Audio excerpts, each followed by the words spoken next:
আরে আরে আরে, এই দেখ দেখ দেখ, উপর থেকে কি একটা পড়লো ধপ করে। চল চল চল, তাড়াতাড়ি চল তাড়াতাড়ি চল, দেখ দেখ দেখ। আরে ভিতরে লেডিস রে।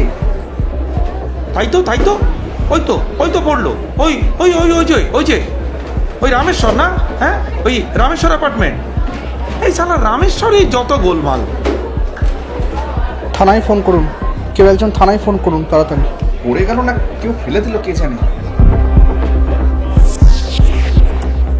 আপনার কি মনে হয় এই ঘটনার জন্য কে দায়ী? शक है किसी के ऊपर? नहीं। কারোর উপর সন্দেহ হয়? नो सर, कहा तो नहीं। मुझे इस बारे में कुछ नहीं बोलना है। जो लोगों की वजह से आज मेरी मम्मी का जो हाल हुआ है, क्या आप लोग उन लोगों को सजा दिला सकते हैं? बताइए। কিন্তু অনিল বাবু দেখুন, और कितना देखेंगे? मेरी मम्मी जिंदगी भर तड़पती रही। कितनी शांत और भली किस्म की थी वो, फिर भी उनके साथ ये सब। पूरा दिन सिर्फ पूजा पाठ, पापा और मैं, इसके अलावा और कुछ नहीं। फिर भी उनके साथ ऐसा हादसा कैसे?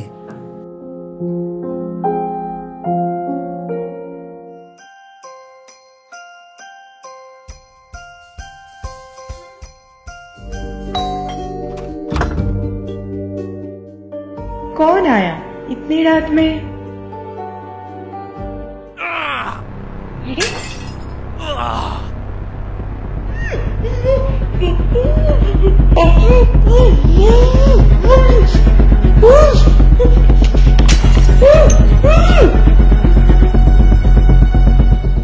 সালটা 1991, 24শে ডিসেম্বরের রাত, ক্রিসমাস ইভ।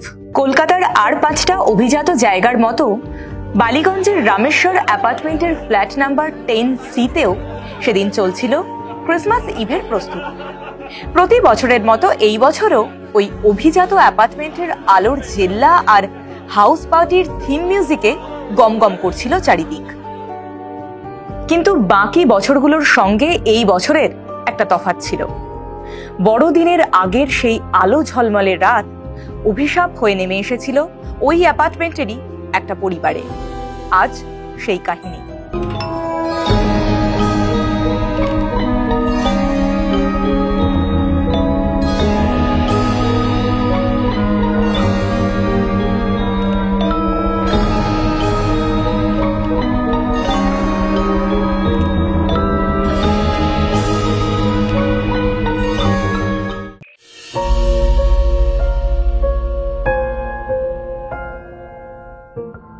নমস্কার, আমি প্রেক্ষা।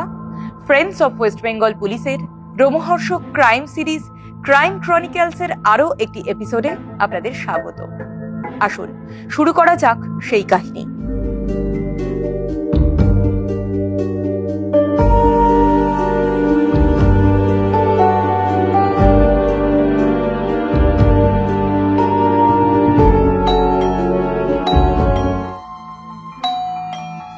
क्या हुआ प्रतिमा? दरवाजा खुल क्यों नहीं रहा? জানি না দাদা, এরকম তো হয় না। डुप्लीकेट चाबी है ना तुम्हारे पास? खोलो तो।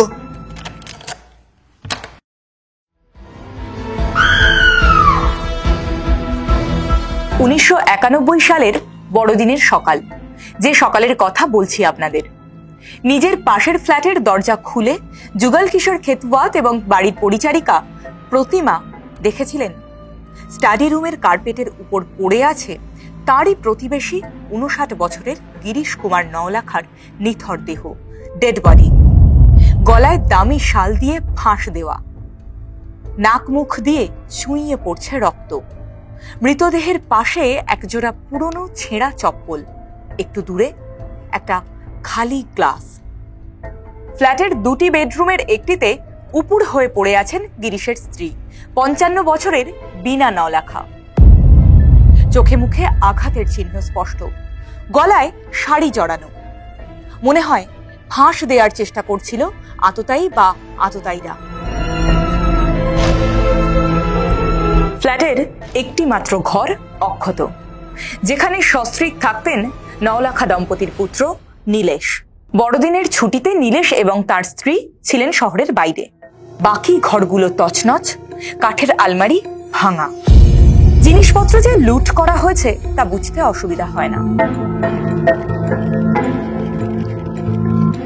দক্ষিণ কলকাতার অভিজাত এলাকার বিলাসবহুল ফ্ল্যাটে জোড়া খুন, ডাবল মার্ডার।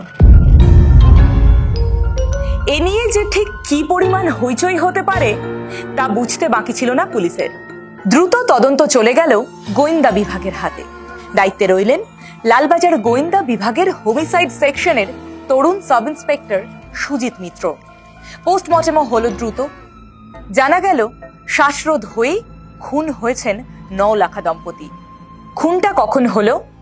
রিপোর্ট থেকে জানা যাচ্ছে 24শে ডিসেম্বর রাত 10টা থেকে 10:30টার মধ্যে।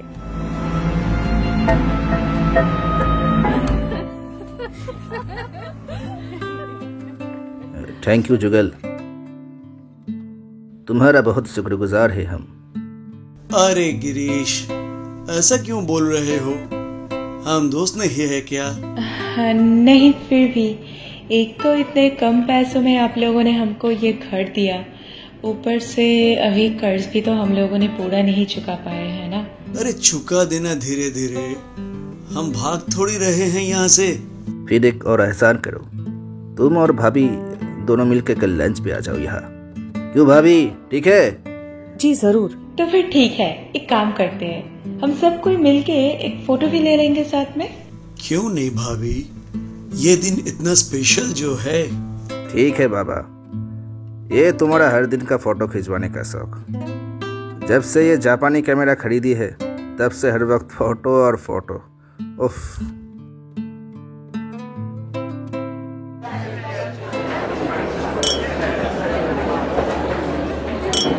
পাগল নাকি? হ্যাঁ, এই ক্যামেরার এই দাম? তো তুই কি ভেবেছিস সালা, লাখ টাকা হবে? ঠিক সেটা না, তবে ভাই জাপানি ক্যামেরা, ইম্পোর্টেড মাল, চোখে দেখেছিস কখনো? দেখেও লাভ নেই, তুই বললেই জাপানি হয়ে গেল। চাঁদনিতে এই মাল ফুটপাতে ঢেলে বিকোচ্ছে। চল বট। এই মালটা কে রে ভাই? হেভি লব চাপানি দেখছি। আরে আমার চেনা, তোরা সব বাদ দে, ছাড়। বহুত রেলা দেখছি। এই ওস্তাদ, শোনে দিকে। কি কি হয়েছে? তুই তো ভাই পুরো হিরো। এই তল্লাটে নতুন নাকি? কি করা হয় গুরু? পিয়ন কেন, তোমার কোনো অসুবিধা আছে নাকি? হ্যাঁ, ওরে বাবারে, পিয়ন হয়ে এত ফুটানি। হট সালা।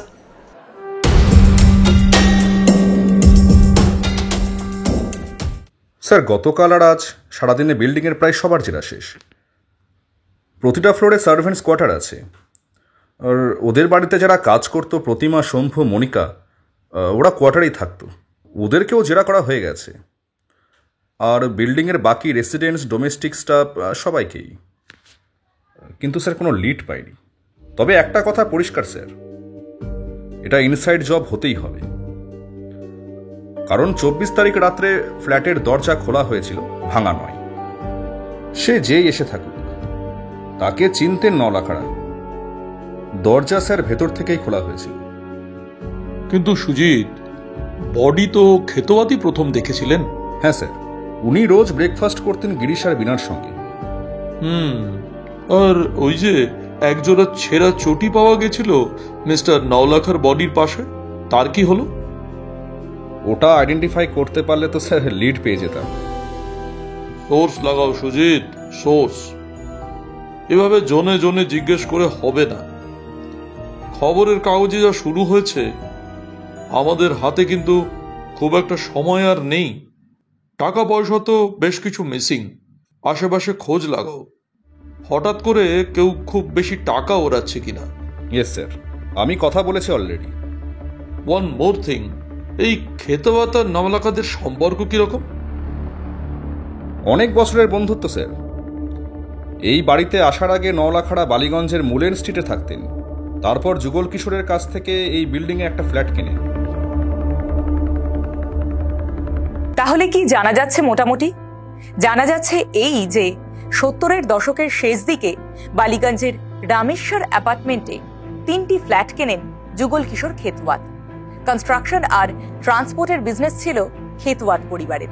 বাড়ির একতলায় ছিল যুগল কিশোর আর তার ভাই প্রহ্লাদের দুটি আলাদা অফিস, আর যুগল কিশোর সপরিবারে থাকতেন 10 তলা আর 11 তলার দুটো ফ্ল্যাট মিলিয়ে। রামেশ্বর অ্যাপার্টমেন্টের আবাসিকরা বাড়ির সুরক্ষা মজবুত করতে সব ব্যবস্থাই নিয়েছিলেন, যা যা থাকে আর কি। উঁচু পাঁচিল, আইহোল, প্রত্যেকটা ফ্ল্যাটে ইয়েল লক, উর্দিধারী সিকিউরিটি কর্মী, কলিং বেল, সবকিছুই ছিল। না বলতে গেলে শুধু দুটো জিনিস: এক, আজকালকার দিনের মতো বিল্ডিং এর আনাচে কানাচে সিসিটিভি ক্যামেরা, আর দুই, বিল্ডিং এর আবাসিক বা পরিচিত কর্মীদের সঙ্গে সম্পূর্ণ অপরিচিত কেউ এলে তাকে আটকানোর নিয়ম। ঘটনা 1991 সালের। ভারতে মোবাইল এসেছিল তারও বছর 4 পর, 1995 সালে। মোবাইলের সুযোগ নেই, নেই সিসিটিভি ক্যামেরা, অর্থাৎ প্রযুক্তিকে কাজে লাগিয়ে ডিটেকশনের কোনো স্কোপই নেই। এরকম অবস্থায় অগতির গতি কি থাকে? Source, manual source. সোর্স অর্থাৎ যে বা যারা ক্রিমিনালদের ব্যাপারে কিছু গোপন ইনফরমেশন এনে দেবে পুলিশের কাছে। এবার অপরাধ জগতের খবর তো আর সাধু সন্ন্যাসী কেউ দেবে না, কারা দেবে? অপরাধীরাই। এবার কোন অপরাধীরা? যারা পাল্টা কোনো উপকার পাবে পুলিশের কাছ থেকে। কারোর ঘরের টিনের চাল সারিয়ে দেওয়া, কারো বা ছেলেমেয়ের পড়াশোনার খরচ চালানো, আবার কারোর মাসের বাজার, হাত খরচা, এই সমস্ত। অর্থাৎ এক কথায় সোর্সকে নার্চার করতে হবে পুলিশকে, বিনিময়ে খবরের আশায়। এবার সোর্স আদৌ খাটাখাটনি করছে কিনা, নাকি অফিসারের মন রাখতে গাঁজাখুরি একটা গল্প শুনিয়ে যাচ্ছে, সোর্স আদৌ কতটা রিসোর্সফুল, সেটা যদি নজরে রাখা না যায় তাহলে ব্যাপারটা কি দাঁড়ায় জানেন? সোর্সের মধ্যেই ভূত। অর্থাৎ এইসব ক্রিমিনাল সোর্সকে মেনটেন করার জন্য পুলিশকে সব সময় প্রচন্ড সতর্ক থাকতে হয়। যিনি যত ভালো সোর্স মেনটেন করতে পারেন তিনি তত ভালো পুলিশ অফিসার। এসআই সুজিত মিত্র, অর্থাৎ যিনি এই কেসের তদন্ত করছিলেন, তার সোর্স নেটওয়ার্ক ছিল এক্সট্রিমলি এফেক্টিভ, দুর্দান্ত পেনেট্রেশন। তিনি কলকাতা শহরের বিভিন্ন এলাকায় তার সমস্ত পরিচিত সোর্সদের জানিয়ে দিয়েছিলেন হঠাৎ করে খুব বেশি টাকা খরচ করছে বা দামি জিনিসপত্র কেনাকাটা করছে এমন কোনো লোকের সন্ধান যদি মেলে তবে যেন ইনফরমেশনটা ইমিডিয়েটলি সুজিত বাবুর কাছে আসে। সোর্স অ্যাক্টিভেট করলেন সুজিত বাবু।